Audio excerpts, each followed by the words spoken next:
Hi, I'm Stevie Fernandez. And I'm Trish Whitmer. It's nice to see you back with us for this week's Explore Tulsa. Trish, this was a momentous week for two of our biggest fans. Oh yeah? Who's that? And my in-laws, Sharon and Terry Rainwater, watch our show each and every week, never missing an episode and laughing at all my jokes. Wow, they must really love you. Well, last week they celebrated their 50th wedding anniversary, and I just wanted to congratulate them. Absolutely. Congratulations. Now, you should really take them somewhere special for dinner, like a special night out at the Reserve at Grog's Green Barn. If you would have told me 3 years ago we would have chickens here, or if you would have told me we were doing hydroponic gardening, I would have said, what are you talking about? And now here we are sitting at a table, a restaurant, a kitchen, and here we are. We always do ask employees, what can we do better at the store? Well, we have 2.5 acres in the back, and consecutively for 6 years, employees were saying, we've got to use that, we've got to use that. And we're at that point that what can we do new? What can we do that's inspiring? What can we do that's fun for the citizens of Tulsa? And so I was thinking, a kitchen, a farm to table, that's the only thing that we're missing. We can utilize the land, grow our own food, and truly have a complete farm to table or garden to table experience, if you will, and allow people to actually go out and tour the garden so that they can see where their food came from, and then come sit at our table and actually enjoy the food that they saw being harvested or where it was harvested.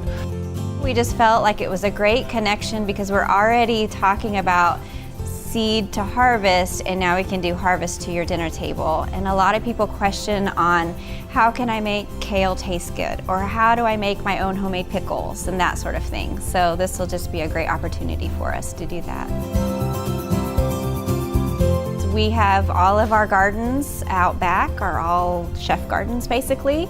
Matt has given us a menu of seeds and plants that he wants us to grow that he's inspired to cook with. Every chef I know is a control freak. I'm no exception. And so being able to control what is grown, how it's grown, where it's grown, when it's grown, I walk out the door and pick it, I don't get more control than that. I'm not likely to get more control than that.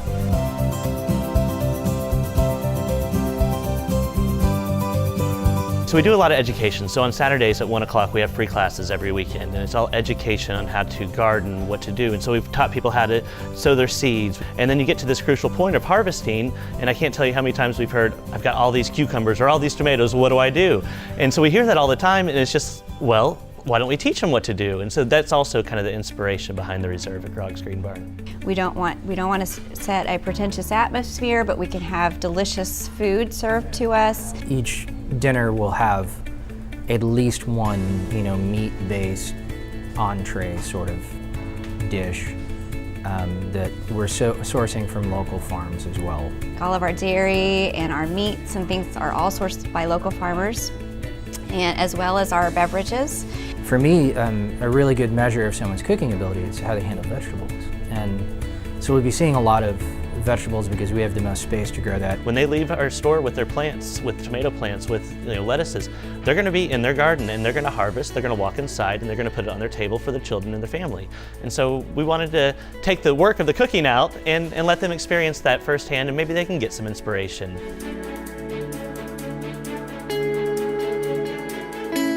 We've just completed our first open house, and we had some really special guests that we prepared food for, and the atmosphere was very vibrant. Everyone chatting and having a good time, as well as enjoying just some delicious food that Matt prepared for us. He went out in the gardens in the morning and harvested with his sous chef, and literally just came out of the garden, less than 24 hours ago. So that's the exciting part for us to see it. My favorite comments I've ever had throughout my career have always been, I've never had Brussels sprouts, whatever. Or I don't like Brussels sprouts, but I loved this. That's probably the thing that makes me the happiest, for sure. So really closing that gap, that full circle gardening, so you know exactly where your food came from, and now it's sitting on your plate, and now Chef Matt has made it into an amazing creation that you can enjoy.